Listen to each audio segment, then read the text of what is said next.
रूस और यूक्रेन के बीच 2 साल से अधिक समय से युद्ध जारी है। इस बीच रूस यूक्रेन पर लगातार हमले कर रहा है। रूस इस जंग में यूक्रेन पर लगातार भारी पड़ रहा है।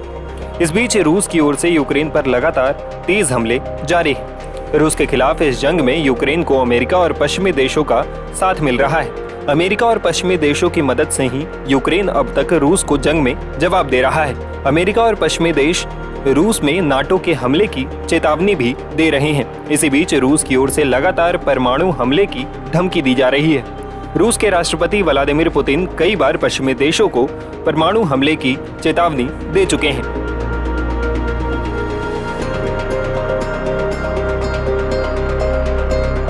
इसी बीच रूस की ओर से एक बार फिर से परमाणु हमले को लेकर चेतावनी सामने आई है। रूस के पूर्व राष्ट्रपति और मौजूदा वक्त में रूस की राष्ट्रीय सुरक्षा परिषद के अध्यक्ष और पुतिन के भरोसेमंद दिमित्री मेदवेदेव ने अमेरिका, ब्रिटेन और फ्रांस को परमाणु हमले को लेकर बड़ी धमकी दे डाली है।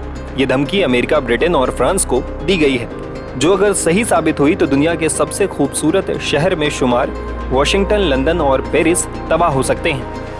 मेदवेदेव ने साफ कहा है कि नाटो सेनाओं की यूक्रेन में एंट्री के बाद रूस सीधे लंदन, पेरिस और वॉशिंगटन डीसी में न्यूक्लियर हमला कर सकता है।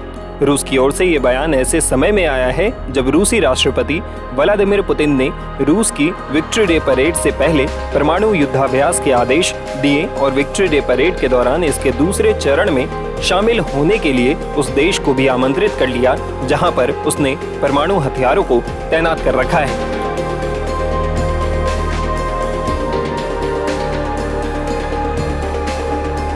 रूस के विक्ट्री डे पर पुतिन ने परमाणु हमले की तैयारी के बारे में साफ एक बात बता दी कि उनका देश साल के 365 दिन हर समय अपने दुश्मनों पर परमाणु हमले को तैयार है।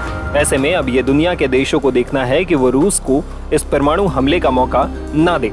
रूस के परमाणु युद्धाभ्यास का मकसद रूस की धरती पर किसी भी हमले का जवाब देना है।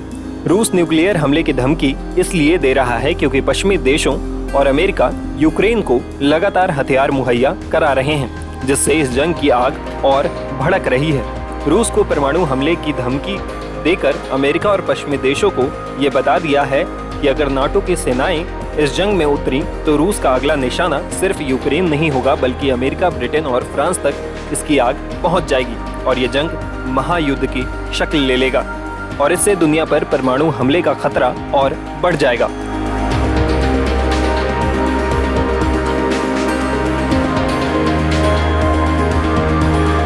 टाइम्स नाउ भारत डिजिटल की रिपोर्ट।